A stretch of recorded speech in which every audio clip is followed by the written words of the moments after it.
मेहरबानी करो यार, कौन से मीडिया से? शहर मीडिया से। आपको वो प्लेटफॉर्म दिया है ना, उधर कैसे हो जाए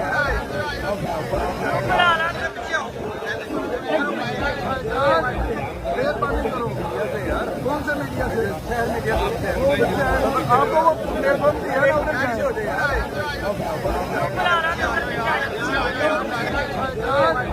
मेहरबानी करो यार, कौन से मीडिया से? शहर मीडिया से।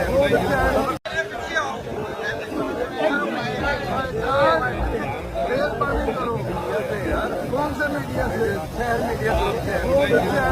आपको वो प्लेटफॉर्म दिया है ना, उधर कैसे हो जाए